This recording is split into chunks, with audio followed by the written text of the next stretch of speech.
Hi guys, అందరికి నమస్తే. జనరల్‌గా నేను ఇష్యూస్ గురించి మాట్లాడుతా ఉంటాను. కానీ ఇప్పుడు ఒక పచ్చి మోసం గురించి మాట్లాడతాను.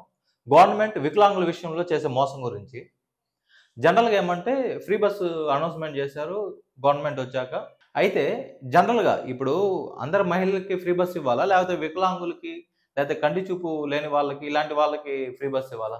జనరల్‌గా ఎవరైనా కామెంట్ చేయొచ్చు ఈ విషయం మీద. వైసీపీ అయినా, లేకపోతే టీడీపీ అయినా, లేకపోతే జనసేన అయినా.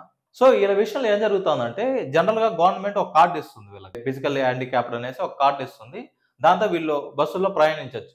లోకల్ బస్సులుంటాయి గదా! వాటికి ఫ్రీ. ఓకే. అంతవరకు ఓకే. బావుంది. దాని తర్వాత ఇప్పుడు లేడీస్‌కి ఇస్తా ఉన్నారు. ఎక్స్‌ప్రెస్‌లో ఇస్తా ఉన్నారు, పల్లె వెలుగులో ఇస్తా ఉన్నారు. అంతా ఫ్రీ. ఎక్కడి నుంచి ఎక్కడికైనా తిరగొచ్చు. కానీ ఈ వికలాంగుల విషయంలో ఇది లేదు. ఉండాల్సింది ఈళ్ళకి గదా!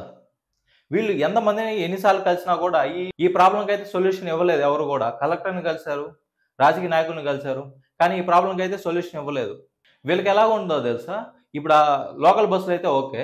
దాని తర్వాత వీళ్ళు ఎక్కడికెళ్ళాలన్నా గూడా 50% చార్జ్ చేస్తారు. అంటే పల్లె వెలుగు బస్సులు అంటే దానికన్నా కొంచెం ఎక్కువ ఉంటుంది గదా! లైక్ ఎక్స్‌ప్రెస్ ఇలాంటి వాటిల్లో. ఇంకా కొంచెం పెద్ద బస్సులు ఎక్కితే అసలు ఏమి కన్సిడర్ చేయరు. మొత్తం ఫేర్ కట్టాల్సిందే. ఒక బ్రదర్ ఉండేసి వాళ్ళ ఇష్యూ గురించి నాకు చెప్పారు. దాని తర్వాత నేను రీసెర్చ్ చేస్తే ఇది ఇంత అన్యాయము, ఇంత మోసం అని తెలిసింది. అసలు మహిళలకి ఎందుకు ఫ్రీ బస్ ఇచ్చారు?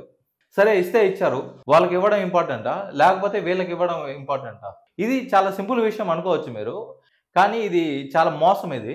జస్ట్ ఓట్ల కోసం ఇలాగా అనవసరంగా పెట్టేసి పథకాలు ఎవరికి ఇవ్వాలో వాళ్ళకి ఇవ్వకుండా ఎవరెవరికో ఇస్తే ఎవరికన్నా అన్యాయంగానే కనిపిస్తుంది. ఈ ఇష్యూని కొంచెం అందరూ హైలైట్ చేయండి. మనం ఈ విధంగా అయినా వాళ్ళకి సహాయపడదాం. జై హింద్.